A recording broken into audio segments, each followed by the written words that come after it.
Hi friends, ఈరోజు వార్తల్లో నిలిచిన కరెంట్ అఫైర్స్లోని మొదటి అంశం 6.5 కోట్ల సంవత్సరాల నాటి మొక్కల శిలాజాలు లభ్యమయ్యాయి. ఇవి టీనియోఫైరిస్ మొక్కల శిలాజాలు కుమరం భీం జిల్లా రెబ్బెన మండలం రాంపూర్ తెల్లసుద్ద భూముల్లో పురావస్తు పరిశోధకుడు సముద్రాల సునీల్కి లభించాయి. ఆయన మాట్లాడుతూ సుమారు 6.5 కోట్ల సంవత్సరాల కిందట ఈ ప్రదేశంలో చిత్తడి నేలలు, చెరువు ఉండేవని, ఈ శిలాజాల ఆధారంగానే తెలుస్తుందని, ఈ వృక్షజాతులు చిత్తడి నేలలు, నదీ తీరాల మార్గాల్లోనే ఉండేవని దీనికి సంబంధించిన వివరాలను వెల్లడించారు. శరీరంలో చోటు చేసుకునే చిన్నపాటి కదలికలను నమోదు చేసే చౌకైన జెల్ ఆధారిత సాధనాన్ని ఐఐటి గువాహటికి చెందిన పరిశోధకులు పేర్కొన్నారు. ఆరోగ్య పరిరక్షణ రంగంలో అనేక సేవలను అందిస్తుంది. ఈ సాధారణానికి హైడ్రోజెల్ సెన్సర్ అని పేరు పెట్టారు. కోమాలో ఉన్న రోగుల మీద దీన్ని అమర్చవచ్చని, ఇది వైర్లెస్ ద్వారా స్మార్ట్ ఫోన్కు అనుసంధానమవుతుంది. రోగి కదలికలను ఎప్పటికప్పుడు ఇది పర్యవేక్షిస్తుంది. తద్వారా నిపుణులు సకాలంలో నిర్ణయాలు తీసుకోగలుగుతారని, ఎట్టుపడితే అటు కదిలే వీలున్న వేరబుల్ ఎలక్ట్రానిక్ సాధనాలు మానవ సామర్థ్యాన్ని మెరుగుపరచడం కోసం కీలక పాత్ర పోషిస్తున్నాయి. పిండ వయసును నిర్ధారించే ఆర్టిఫిషియల్ ఇంటెలిజెన్స్కి ఒక నమూనా సృష్టించింది. గర్భస్థ పిండం వయసు అత్యంత ఖచ్చితత్వంతో నిర్ధారించే ఒక కృత్రిమ మేధ ఆర్టిఫిషియల్ ఇంటెలిజెన్స్ సాధనాన్ని ఐఐటి మద్రాస్ శాస్త్రవేత్తలు రూపొందించారు. ఇది నిర్దిష్టంగా భారతీయ అవసరాలకు ఉపయోగపడుతుంది. 3 నెలల పైబడిన పిండం వయసును లెక్కించడానికి సహాయపడుతుంది. పరిశోధనలో ఫరీదాబాద్లో translation health science and technology పరిశోధకులు కూడా పాల్పంచుకున్నారు. ఈ ఐఐటి మద్రాసు శాస్త్రవేత్తల దీనికి సంబంధించి తాజా సాధనానికి గర్భిణీ GA2 అనే పేరును పెట్టారు. ఇది భారతీయ జనాభా డేటాను ఉపయోగించి రూపొందించిన తొలి ఆర్టిఫిషియల్ ఇంటెలిజెన్స్ సాధనం. ప్రస్తుతం పశ్చిమ దేశాల జనాభా కోసం రూపొందించిన ఒక సూత్రం ఆధారంగా పిండం వయసును లెక్కిస్తున్నారు. జంతు సంరక్షణకు రిలయన్స్ ఒక కృత్రిమ అడవిని గుజరాత్లోని జామ్నగర్లో ఏర్పాటు చేసింది. రిలయన్స్ ఫౌండేషన్ వన్ తారా అనే పేరుతో సమగ్ర జంతు సంరక్షణ పునరావాస కేంద్రాన్ని ప్రారంభించింది. దీంట్లో జామ్నగర్లో రిలయన్స్ రిఫైనరీ కాంప్లెక్స్ గ్రీన్ బెల్ట్లో 3000 ఎకరాల విస్తీర్ణంలో దీన్ని ఏర్పాటు చేశారు. వన్ తారాను కృత్రిమ అడవిగా భావించవచ్చు. దీనిలో జంతువులు నివసించేందుకు సహజ రీతిలో వస్తువులు కల్పించారు. ఇందులో ఏనుగుల కోసం 25,000 చదరపు అడుగుల విస్తీర్ణంలో ఒక ప్రత్యేక ఆసుపత్రిని కట్టించారు. ఇది ప్రపంచంలోనే అతిపెద్దది. పోర్టబుల్ ఎక్స్రే యంత్రాలు, శస్త్రచికిత్సల కోసం లేజర్ సాధనాలు, అధునాతన సదుపాయాలు దానికి సొంతం. వన్ తారా కోసం international university for conservation of nature, world wild life fund for nature వంటి సంస్థలతో జట్టు కట్టడంపైన రిలయన్స్ ఫౌండేషన్ దృష్టి సారించింది. హైవేలపైన ట్రాక్టర్ల మోహరింపుకు WTO నుంచి బయటకు రావాలని రైతులు డిమాండ్ చేశారు. క్విట్ WTO డే పేరుతో మధ్యాహ్నం 12 గంటల నుంచి సాయంత్రం 3 గంటల వరకు ఈ రైతులు ప్రపంచ వాణిజ్య సంస్థ ముందు సంయుక్త కిసాన్ మోర్చా ఆధ్వర్యంలో వీరు ర్యాలీని తీశారు. ఉత్తరప్రదేశ్, పంజాబ్, హర్యానాలో పలు ప్రాంతాల్లో ఢిల్లీ సరిహద్దుల్లో ట్రాక్టర్లను నిలిపేశారు. ట్రాఫిక్కు అంతరాయం కలగకుండా రోడ్డు పక్కన ట్రాక్టర్లు నిలిపి నిరసన వ్యక్తం చేశారు. భారతీయ తీర రక్షక దళంలో మహిళా అధికారులకు శాశ్వత కమిషన్లో ఏర్పాటుకు కేంద్ర ప్రభుత్వం అలసత్వం పైన సుప్రీంకోర్టు అసంతృప్తి వ్యక్తం చేసింది.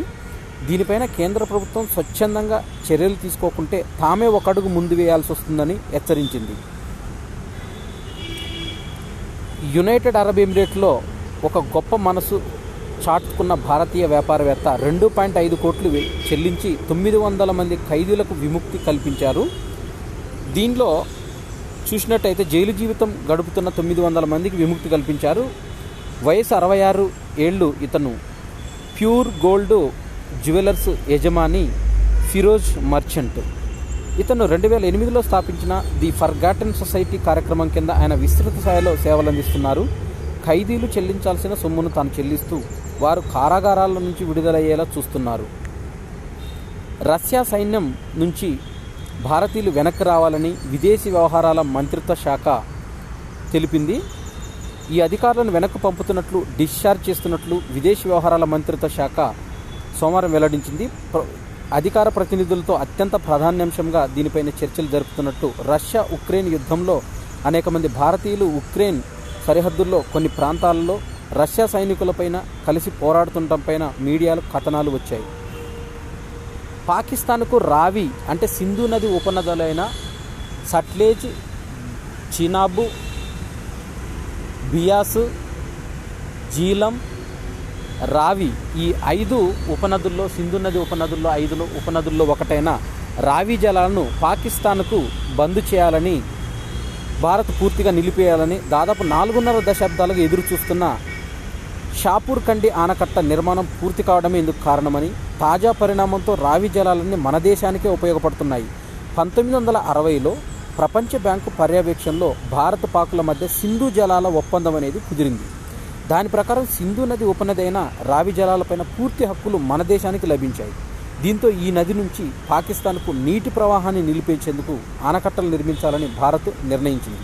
ఇందుకోసం 1979లో పంజాబ్, జమ్మూ కాశ్మీర్ ప్రభుత్వాల మధ్య ఒక ఒప్పందం జరిగింది. ఈ రావి నది పైన ఎగువ వైపున రంజిత్ సాగర్ డ్యామును, కింది వైపున షాపూర్ కండి బ్యారేజీని నిర్మించాలని నిర్ణయించాయి. అయితే ఈ రంజిత్ సాగర్ డ్యాము నిర్మాణం 2001లోనే పూర్తి అవగా షాపూర్ కండి పనులు అనేక ఆటంకాలతో నిలిచిపోయాయి. దీంతో పాకిస్తాన్కు నీటి ప్రవాహం కొనసాగింది. కానీ 2008లో షాపూర్ కండి బ్యారేజ్ని జాతీయ ప్రాజెక్టుగా ప్రకటించి 2013లో నిర్మాణ పనులు ప్రారంభించారు.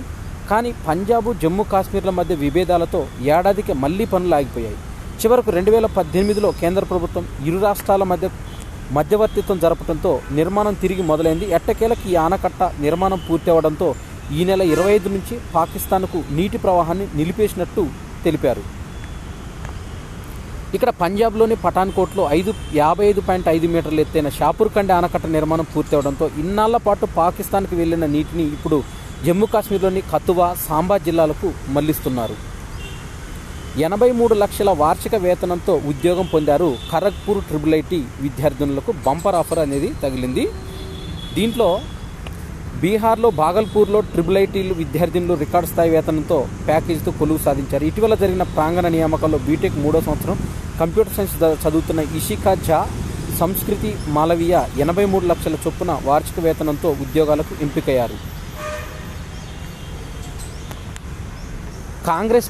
కాంగ్రెస్ ప్రభుత్వం తెలంగాణలో అమలు చేయాలని తలపెట్టిన 6 గ్యారంటీల్లో భాగంగా గ్యాస్ రాయితీ, గృహజ్యోతి కింద అందించే గ్యాస్ రాయితీ అనేది ఇది అమలు చేయడానికి, ఈ అమల్లో భాగంగా 500 రూపాయలకే గ్యాస్ సిలిండర్ పథకం అమలుకు దాదాపుగా ఏడాదికి 855 కోట్ల భారం పడుతుందని పౌర సరఫరాల శాఖ అంచనా వేసింది. ఈ పథకానికి ఇప్పటి వరకు 39.50 లక్షల మంది అర్హులని తేలినట్టు ఆ శాఖ గణాంకాలు వెల్లడించింది. అయితే ఈ 500 రూపాయలకే గ్యాస్ సిలిండర్ పథకాన్ని రాష్ట్ర ప్రభుత్వం మంగళవారం చేవెళ్లలో ఈరోజు ప్రారంభించనుంది. ఈ సిలిండర్ మొత్తం ధరను ముందుగానే చెల్లించిన తర్వాత లబ్ధిదారుల బ్యాంకు ఖాతాలో రాయితీ మొత్తాన్ని జమ చేస్తామని ప్రభుత్వము పేర్కొంది. చంద్రుడిపైన రాత్రిని తట్టుకున్న జపాన్ ల్యాండర్ అనేది చంద్రుడిపైన తలకిందులుగా దిగిందని మనం వార్తల్లో చూసాము. అయితే ఈ చంద్రుడిపైన భారతదేశము ఈ రాకెట్ను పంపి మన చంద్రయాన్ 3తోని విజయం సాధించాము. అయితే అదే కోవలో దక్షిణ ధృవానికి చేరిన మన మొట్టమొదటి రాకెట్గా చంద్రయాన్ 3 నిలిచింది. దీని తర్వాత చందమామపై దిగిన జపాన్ ల్యాండర్ స్లిమ్ మరో మైలురాయిని దాటింది. జాబిల్లిపై రాత్రిని తట్టుకొని నిలిచింది. ఇది భూమి నుంచి పంపిన సంకేతాలను స్పందించిందని జపాన్ అంతరిక్ష సంస్థ జాక్సా అనే సంస్థ తెలిపింది. ఆదివారం రాత్రి స్లిమ్కు ఒక కమాండ్ పంపాం, దానికి స్పందన వచ్చింది. రాత్రి వేళ కూడా అది కమ్యూనికేషన్ సామర్థ్యాన్ని కాపాడుతున్నట్లయింది. అయితే ఇది అద్భుతమని, చంద్రుడిపై రాత్రి సమయంలో తలెత్తే -170°C శీతల వాతావరణాన్ని తట్టుకునేలా రూపొందించలేదని తెలిపింది. కానీ స్లిమ్ దిగిన ప్రాంతంలో ప్రస్తుతం మధ్యాహ్న సమయం ఉందని, అది వ్యోమనౌకలోని పరికరాలు 100°C వేడెక్కాయని పేర్కొంది.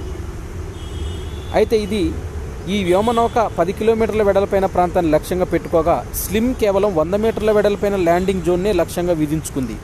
జాబిల్లికి చేరుకున్న 5వ దేశంగా జపాన్ గుర్తింపు పొందితే ఈ స్లిమ్ తలకిందులుగా ల్యాండ్ అయింది. ఫలితంగా దాని సౌర ఫలకాలపైన ఎండపడని స్థితి నెలకొంది. ఆ తర్వాత సూర్యుడు గమనం మారటంతో వాటిపై వెలుగుపడటం మొదలైంది. దీంతో అది పనిచేయటం ఆరంభించింది.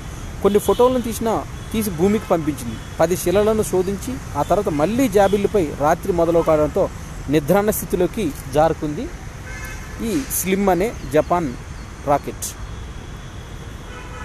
రాబోయే ఎన్నికల్లో ఓటు వేయడానికి ఓటర్లకు ఆధార్ కార్డు తప్పనిసరి కాదని, అది లేకపోయినా ఓటు వేయొచ్చని కేంద్ర ఎన్నికల సంఘము పేర్కొంది. పాకిస్తాన్లోని పంజాబ్లో తొలి మహిళా ముఖ్యమంత్రిగా మరియం నవాజ్ ప్రమాణ స్వీకారం చేశారు అసెంబ్లీలో బల నిరూపణ ద్వారా. అయితే ప్రధానమంత్రి దేశానికి 3 సార్లుగా ప్రధానిగా వ్యవహరించిన నవాజ్ షరీఫ్ కుమార్తె ఆమె. 50 ఏళ్ల మరియం పాకిస్తాన్ ముస్లిం లీగ్ నవాజ్ PMLN సీనియర్ ఉపాధ్యక్షులు కూడా. పంజాబ్కు మొట్టమొదటి మహిళా ముఖ్యమంత్రిగా ఆమె ప్రమాణ స్వీకారం రాష్ట్రంలోని ప్రతి మహిళకు గర్వకారణమంటూ మహిళా నాయకత్వ సంప్రదాయం ఇక ముందు కూడా కొనసాగుతుందని ఆశిస్తున్నామని మరియం తెలిపారు. 327 సీట్లు గల పంజాబ్ అసెంబ్లీలో మెజారిటీ దక్కించుకోవడానికి 187 మంది మద్దతు అవసరం కాగా నవాజ్కి 220 ఓట్లు లభించాయి. ఆమె ప్రత్యర్థి సున్నీ ఇతిహాద్ కౌన్సిల్ SIC ఈ ఎన్నిక నుంచి వాకౌట్ చేసింది. SICకి ఇమ్రాన్ ఖాన్ పార్టీ PTI మద్దతుంది. PMLNకు చెందిన 137 మంది సభ్యులతో పాటు 20 మందికి పైగా స్వతంత్రులు, ఇతర చిన్న చితకల పార్టీల మద్దతుతో మరియము ముఖ్యమంత్రిగా ఎన్నిక కాగలిగింది. అతి శీతల వాతావరణమైన అమెరికాలోని మిషిగన్ రాష్ట్రంలో మాకినాక్లో గడ్డకట్టిన సరస్సు చాలా సుందరంగా ఉంది. ఇది భారత సంతతి ఇంజనీర్కు టెక్సాస్ అత్యున్నత అకాడమీ అవార్డు లభించింది. ప్రొఫెసర్ అశోక్ వీరరాఘవన్కు టెక్సాస్ అత్యున్నత academic award Edith and Peter O'Donnell పురస్కారం దక్కింది. Texas academy of medicine, engineering, science and technology award బహుకరిస్తుంది. రాష్ట్రంలో ఆయా రంగాల్లో ప్రతిభ చూపుతున్న ఔత్సాహిక పరిశోధకులకు ఈ పురస్కారం అందజేస్తుంది. ఈ ఏడాది ఇంజనీరింగ్ విభాగంలో చేసిన కృషికి గాను వీరరాఘవన్కు ఈ పురస్కారం ప్రకటించారు. ఇమేజింగ్ సాంకేతికతలో ఆయన చేసిన విప్లవాత్మక పరిశోధనలు గుర్తిస్తూ అవార్డును ప్రదానం చేశారు. చెన్నైలో పుట్టి పెరిగిన వీరరాఘవన్ ప్రస్తుతం రైస్ యూనివర్సిటీకి చెందిన George R Brown school of ఇంజనీరింగ్లో ఎలక్ట్రానిక్ అండ్ కంప్యూటర్ ఇంజనీరింగ్ విభాగంలో ప్రొఫెసర్గా పనిచేస్తున్నాడు. ఈ అవార్డు అందుకోవటం ఆనందంగా ఉందని తెలిపారు. NATO, North Atlantic Treaty Organization నాటోలో స్వీడన్ చేరడానికి ఉన్న చిట్టచివరి అవకాశము తొలగిపోయినట్టు ఈ ప్రతిపాదనకు హంగరీ పార్లమెంటు సోమవారం 188 ఓట్లతో ఆమోదం తెలిపింది. అంతర్ప్రభుత్వాల సైనిక కూటమైన ఈ నాటోలో దాదాపు 18 నెలల జాప్యానికి తెరపడినట్టయింది. ఇది చరిత్రాత్మకమని స్వీడన్ వ్యాఖ్యానించింది. ఉక్రెయిన్ పైన రష్యా యుద్ధానికి స్పందనగా కూటమిని విస్తరించుకోవాలని నాటో భావిస్తుంది. స్వీడన్కు సభ్యత్వం కలిగించడానికి మార్గం సుగమం చేయాలని హంగరీలో సంకీర్ణ కూటమిలు, మిత్రపక్షాలు ఇవి ప్రభుత్వం పైన ఒత్తిడి తెచ్చాయి. కొత్త దేశాలను చేర్చుకోవాలంటే నాటోలో 31 సభ్య దేశాలని ఆమోదం తెలపాల్సి ఉంది. అయితే ఇది తుర్కీయే గత నెలలో ఇలాంటి సమ్మతి తెలిపింది. ఇప్పుడు హంగరీ పచ్చజెండాను చూపింది. పంకజ్ ఉదాస్ ప్రఖ్యాత గజల్ గాయకుడు. ఇతను అనారోగ్య సమస్యలతో బాధపడుతూ నిన్నటి రోజున మృతి చెందారు. ఇతను 1951లో జన్మించారు. గుజరాత్లోని జత్పూర్లో ఒక సంగీత కళాకారుల కుటుంబంలో 1951లో జన్మించారు. అన్నయ్య మనోహర్ ఉదాస్ బాలీవుడ్లో పేరున్న నేపథ్య గాయకుడు. ఆయన దగ్గర సంగీతంలో వనమాలు దిద్దారు. ఇండి పాప్ గీతాలతో కెరీర్ని ప్రారంభించారు. కొన్ని హిందీ సినిమాలను అవకాశం చేజిక్కించుకున్నారు. గజల్స్ ఆలపించడంలో ప్రారంభించాక ఆయన ప్రతిభ వెలుగులోకి వచ్చింది. 1985లో ఆహత్ పేరుతో మొదటి గజల్ ఆల్బమ్ విడుదల చేశారు. మొత్తం 60 ఆల్బమ్లకు ఆయన విడుదల చేశాడు. ఇతర గాయకులతో కలిసి అంతకు మించి విడుదల చేశారు. ఉర్దూ సాహిత్యం పైన ఆయనకున్న పట్టు, శ్రోతల నాడి పట్టుకోగల నేర్పుతో గజల్స్ను సామాన్య జనబాహుల్యంలోకి సైతం తీసుకురాగలిగాడు. హైదరాబాద్లో ప్రొవిడెన్స్ ఇండియా ఆవిష్కరణల కేంద్రాన్ని ప్రారంభించారు. హైదరాబాద్ ఇన్నోవేషన్ కేంద్రానికి నూతన కార్యాలయాన్ని ప్రారంభించి 2020లో ఇక్కడ కార్యాలయం ప్రారంభించిన ఈ సంస్థ ప్రస్తుతం 1400 మంది ఉద్యోగులు ఉన్నారు. 2 ఏళ్లలో ఈ సంఖ్యను 4000కు చేరుతుందంటూ ప్రొవిడెన్స్ ఇండియా CEO రాడ్ హచ్మన్ తెలిపారు. 2 ఏళ్లలో 2,600 ఉద్యోగాలు అదనంగా కల్పిస్తామని ఈ సందర్భంగా ప్రొవిడెన్స్ ఇండియా చైర్మన్ తెలిపారు. ట్రూ కాలర్లో స్వీడన్కు చెందిన కాలర్ గుర్తింపు యాప్ అయిన ట్రూ కాలర్ భారత్లోని కృత్రిమ మీద ఆర్టిఫిషియల్ ఇంటెలిజెన్స్ ఆధారిత కాల్ రికార్డింగ్ ఫీచర్ని ఆవిష్కరిస్తుంది. ట్రూ కాలర్లో ప్రీమియం సబ్స్క్రిప్షన్ తీసుకున్న వారికి మాత్రమే ఇది అందుబాటులో ఉంటుందని, ఆండ్రాయిడ్, iOS ఆపరేటింగ్ సిస్టమ్ కలిగిన స్మార్ట్ ఫోన్లలో ఇది పనిచేస్తుందని, ఇది తాజా ఫ్యూచర్ల వల్ల ఇన్కమింగ్, అవుట్గోయింగ్ కాల్స్ను నేరుగా యాప్లోనే రికార్డ్ చేసుకోవచ్చని, అంతకంటే ముఖ్యంగా ఆ కాల్లకు సంబంధించిన వివరాలను నోట్ చేసుకోవాల్సిన అవసరం లేకుండా పూర్తిగా ట్రాన్స్క్రిప్షన్ అక్షరాల రూపంలోనే ఆంగ్లం, హిందీలో అందజేస్తున్నట్టు ఈ సంస్థ వివరించింది. దీంతోపాటు ఆర్టిఫిషియల్ ఇంటెలిజెన్స్ ఆధారిత కాల్ సమ్మరీ ఉంటుంది. నెలకు ₹75 లేదా ఏడాదికి ₹529 ప్రీమియం ప్లాన్తో భాగంగా ఈ ఫీచర్ అందుబాటులో ఉంటుందని కంపెనీ ఎండి రిషిత్ ఝంఝన్వాలా పేర్కొన్నారు. Maruti Suzuki India chairman RC Bhargava భవిష్యత్తులో భారత్ యొక్క వృద్ధి అవకాశాల పరంగా చూస్తే ఇతర దేశాలతో పోలిస్తే భారత్ అత్యుత్తమ స్థానంలో ఉంటుందని తెలిపారు. 2047 అంటే మనకి భారతదేశానికి స్వాతంత్రం వచ్చి 100 సంవత్సరాలు దాటుతున్న సందర్భంలో $30 లక్షల స్థాయికి భారత ఆర్థిక వ్యవస్థ చేరుకోగలదా అనే ప్రశ్నకు భార్గవ సమాధానం ఇస్తూ 60 ఏళ్ల కిందట నాటి అక్కర్లేని చట్టాలను, నిబంధనలను, విధానాలను వదిలించుకోవాల్సిన అవసరం ఉందని, భారత్కు వేగంతో వృద్ధికి కావాల్సిన అన్ని రకాల పరిస్థితులు ఉన్నప్పటికీ దురదృష్టవశాత్తు చాలా కాలంగా అది జరగటం లేదని తెలిపారు.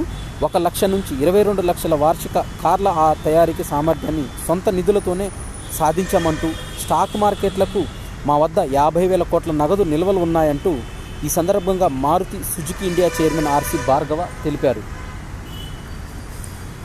హైదరాబాద్లోని మంగళవారం జరగనున్న బయో ఏషియా సదస్సు కోసం వచ్చిన 200 మందికి పైగా దేశీయ, అంతర్జాతీయ ప్రతినిధుల బృందం సోమవారం హైదరాబాద్లోని జీనోమ్ వ్యాలీని సందర్శించారు. ఇక్కడ Bharat Biotech, biological limited, Sai life sciences, IKP తదితర సంస్థలను పరిశీలించారు. తెలంగాణ రాష్ట్రంలో జీవ వైవిధ్యం అనేది సాధించిన పురోగతి అందరికీ ఆకట్టుకుందని, పరిశ్రమలకు కావాల్సిన అన్ని మౌలిక వస్తువులను రాష్ట్రంలో ఉన్నాయంటూ ప్రతినిధుల బృందం పేర్కొంది. పీపీబీఎల్ చైర్మన్ పదవికి విజయ్ శేఖర్ శర్మ రాజీనామా చేశారు. ఈ బోర్డు పునర్నిర్మాణం తర్వాత త్వరలో కొత్త చైర్మన్ను ప్రకటించే అవకాశం ఉంది. Paytm payments bank limited PPBL part time non executive chairman హోదా నుంచి విజయ్ శేఖర్ శర్మ వైదొలిగారు. బ్యాంక్ బోర్డు పునర్నిర్మాణం పూర్తయిందని, కొత్త చైర్మన్ ప్రక్రియలో త్వరలో ప్రకటిస్తామని సోమవారం ఎక్స్చేంజీలకు ఇచ్చిన సమాచారం. పేటీఎం పేమెంట్స్ బ్యాంక్ లిమిటెడ్ పేర్కొంది. పేటీఎం పేమెంట్స్ బ్యాంక్ వినియోగదారుల ఖాతాల వ్యాలెట్లు, ఫాస్టాగ్లో కొత్త డిపాజిట్లను ఫిబ్రవరి 29 తర్వాత అంగీకరించవద్దని రిజర్వ్ బ్యాంకు గత నెలలో ఆదేశాలు జారీ చేసింది. ఆ తర్వాత గడువును మార్చి 15కి పొడిగించింది. ఈ నేపథ్యంలో ఎన్నో పరిణామాలు చోటు చేసుకున్న తరుణంలో వీరు రాజీనామా చేశారు. కొత్త డైరెక్టర్లు పేటీఎం పేమెంట్స్ బ్యాంక్ లిమిటెడ్ మాతృ సంస్థ 97 కమ్యూనికేషన్ సోమవారం బోర్డు పునర్నిర్మాణం చేపట్టింది. సెంట్రల్ బ్యాంక్ ఆఫ్ ఇండియా మాజీ chairman Srinivas Sridhar, retired IAS అధికారి దేవేంద్రనాథ్ సారంగి, బ్యాంక్ ఆఫ్ బరోడా మాజీ ఎగ్జిక్యూటివ్ డైరెక్టర్ అశోక్ కుమార్ గార్గ్, మాజీ ఐఏఎస్ అధికారి రజనీ సెబ్రి సిబా బోర్డు డైరెక్టర్లుగా పేటీఎం పేమెంట్స్ బ్యాంక్ లిమిటెడ్ నియమించింది.